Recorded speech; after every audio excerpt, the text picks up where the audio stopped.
ಕಿಸಾನ್ ಸಮ್ಮಾನ್ ಯೋಜನೆಯ ಹಣವನ್ನು ಪಡೆಯುತ್ತಿರುವ ರೈತರಿಗೆ ಕೇಂದ್ರ ಸರ್ಕಾರದಿಂದ ಶಾಕಿಂಗ್ ಸುದ್ದಿ ಬಂದಿದೆ. ಕಿಸಾನ್ ಸಮ್ಮಾನ್ ಯೋಜನೆಗೆ ಸಂಬಂಧಿಸಿದಂತೆ ಕೇಂದ್ರ ಸರ್ಕಾರ ಹೊಸ ನಿಯಮವನ್ನು ಜಾರಿಗೆ ತಂದಿದೆ. ಜುಲೈ ತಿಂಗಳ 2ನೇ ವಾರದ ಒಳಗಾಗಿ ದೇಶದ ಎಲ್ಲ ರೈತರು ಈ ಕೆಲಸವನ್ನು ಮಾಡದೇ ಇದ್ದರೆ ಅಂತಹ ರೈತರ ಖಾತೆಗೆ ಕಿಸಾನ್ ಸಮ್ಮಾನ್ ಯೋಜನೆಯ 12ನೇ ಕಂತಿನ ಹಣ ಜಮಾ ಆಗುವುದಿಲ್ಲ.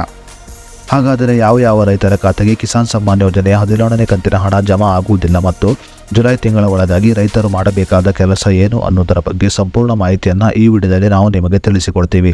ಅದಕ್ಕೂ ಮುನ್ನ ನೀವಿನ್ನು ನ್ಯೂಸ್1 ಕನ್ನಡ ಯೂಟ್ಯೂಬ್ ಚಾನಲ್ ಸಬ್ಸ್ಕ್ರೈಬ್ ಮಾಡಿಲ್ಲ ಅಂದರೆ ಈಗಲೇ ಸಬ್ಸ್ಕ್ರೈಬ್ ಮಾಡಿ ಮತ್ತು ಪಕ್ಕದಲ್ಲಿರೋ ಬೆಲ್ ಐಕಾನ್ ಕ್ಲಿಕ್ ಮಾಡಿ ಹಾಗೂ ವಿಡಿಯೋವನ್ನು ಸ್ಕಿಪ್ ಮಾಡದೆ ನೋಡಿ. ಹೌದು, ಕೇಂದ್ರ ಸರ್ಕಾರ ಕಿಸಾನ್ ಸಮ್ಮಾನ್ ಯೋಜನೆ ಕುರಿತಂತೆ ಬಿಗ್ ಅಪ್ಡೇಟನ್ನು ಬಿಡುಗಡೆ ಮಾಡಿದೆ.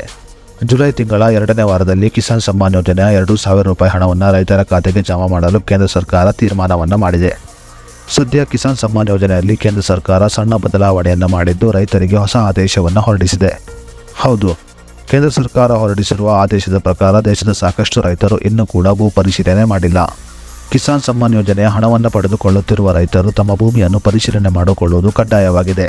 ಯಾವ ರೈತರು ಭೂ ಪರಿಶೀಲನೆಯನ್ನು ಮಾಡುವುದಿಲ್ಲವೋ ಅಂತಹ ರೈತರ ಖಾತೆಗೆ ಕಿಸಾನ್ ಸಮ್ಮಾನ್ ಯೋಜನೆಯ 2,000 ರೂಪಾಯಿ ಹಣ ಜಮಾ ಆಗುವುದಿಲ್ಲ. ಅದೇ ರೀತಿಯಲ್ಲಿ ಸಾಕಷ್ಟು ರೈತರು ಬ್ಯಾಂಕ್ ಖಾತೆಗೆ ನೀಡಿರುವ KYC ವಿಫಲವಾಗಿದ್ದು ಮತ್ತೊಮ್ಮೆ KYC ನೀಡುವುದು ಕಡ್ಡಾಯವಾಗಿದೆ.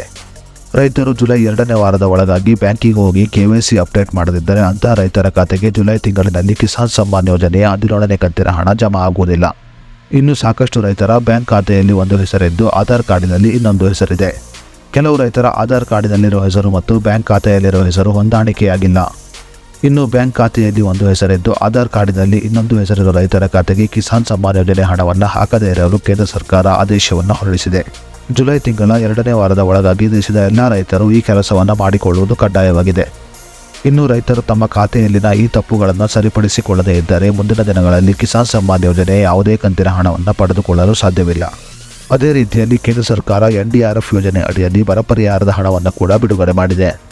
NDRF ಯೋಜನೆ ಅಡಿಯಲ್ಲಿ ಕೇಂದ್ರ ಸರ್ಕಾರ ಬರ ಪರಿಹಾರದ ಹಣವಾಗಿ 3,000 ರೂಪಾಯಿ ಹಣವನ್ನು ಬಿಡುಗಡೆ ಮಾಡಿದ್ದು ಬರ ಪರಿಹಾರಕ್ಕೆ ಅರ್ಜಿಯನ್ನು ಸಲ್ಲಿಸಿದ ರೈತರ ಖಾತೆಗೆ ಈ ಹಣ ಜುಲೈ ತಿಂಗಳಲ್ಲಿ ಜಮಾ ಆಗಲಿದೆ. ದೇಶದ ಎಲ್ಲ ರೈತರು ಜುಲೈ ತಿಂಗಳಿನಲ್ಲಿ ಕಿಸಾನ್ ಸಮ್ಮಾನ್ ಯೋಜನೆ 2,000 ರೂಪಾಯಿ ಹಣ ಮತ್ತು ಬರ ಪರಿಹಾರದ 3,000 ರೂಪಾಯಿ ಹಣವನ್ನು ಕೇಂದ್ರದಿಂದ ಪಡೆದುಕೊಳ್ಳಬಹುದಾಗಿದೆ.